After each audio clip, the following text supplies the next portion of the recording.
Mungkin di antara kita terkadang kalau kita melakukan sholat tarawih itu pengen cepat ya siap. Kenapa pengen cepat siap? Sebabnya ada yang berkata karena sunnah.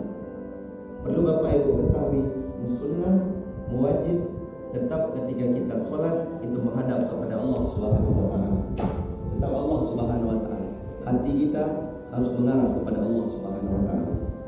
Terkadang hanya jasad yang menghadap ke Ka'bah Baitullah, tetapi hati melayang kemana-mana, apalagi pikiran, Bapak Ibu. Maka oleh karenanya itulah yang perlu kita perbaiki.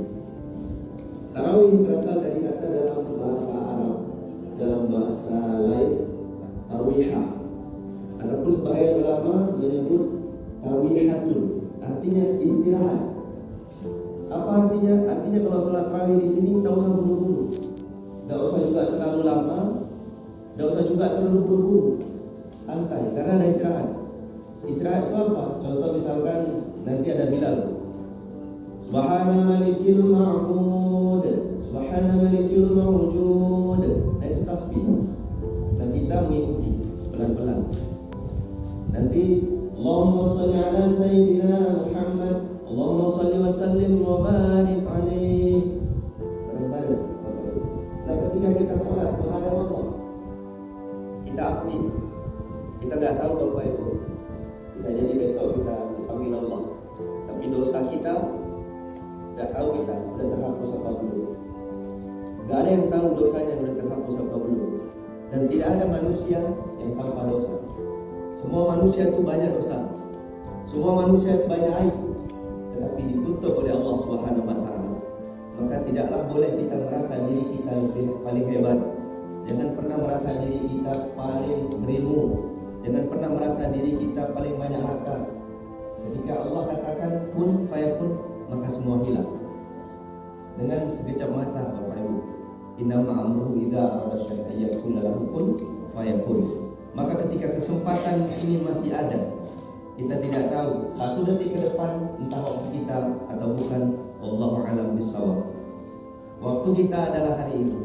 Maka ketika detik ini, hari ini, memohonlah ampun kepada Allah terhadap apapun yang kita lakukan. Mungkin pernah kita melakukan maksiat ataupun dosa, hanyalah kita yang tahu dan Allah Subhanahu wa taala. Maka nanti ketika kita sholat tarawih benar-benar menghadap Allah, ketika Allahu Akbar, Bapak Ibu punya masalah, kalau Bapak Ibu sampai hati kepada Allah Subhanahu wa taala, masalah Bapak Ibu kecil, ada yang sakit itu sangat kecil bagi Allah. Perlu kita ketahui kenapa Allah Subhanahu wa taala terkadang membuat kita masalah, karena kita terlalu jauh daripada Allah. Maka Allah buat satu masalah agar supaya kita kembali dekat kepada Allah. Allah buat kita susah, Allah buat kita sakit. Terkadang Allah buat istri kita sakit, Allah buat keluarga kita sakit, Allah buat semua sulit untuk kita, sehingga kita mengadu kepada Allah. Ketika kita mengadu kepada Allah, maka Allah mudahkan semua urusan kita. Kenapa? Karena kita lupa terhadap dunia yang indah yang kita lihat. Sebenarnya hanya fata morgana, yang sebenarnya kita hanya diciptakan hanya untuk beribadah kepada Allah. Kita diciptakan untuk beribadah, bukan untuk menyalahkan orang lain. Perlu kita ketahui Bapak, di bulan Ramadan ini yang perlu kita pelajari adalah belajarlah menyalahkan diri. Maka insya Allah kita akan memperbaiki diri.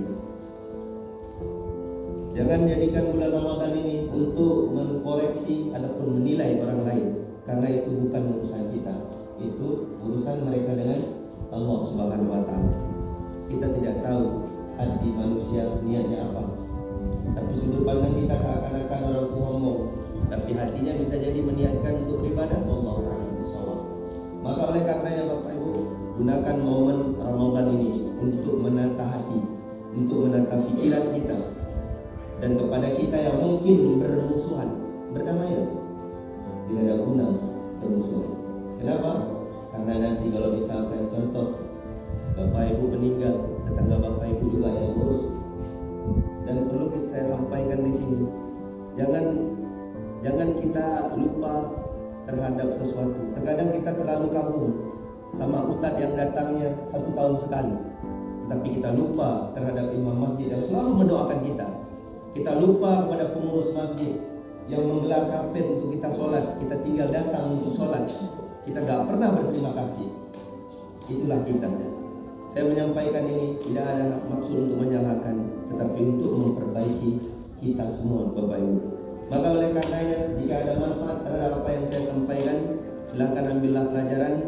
Jangan salah kekaguman kita terhadap tokoh. Zaman sekarang sudah salah paham. Kekaguman kita terhadap tokoh itu sudah berubah.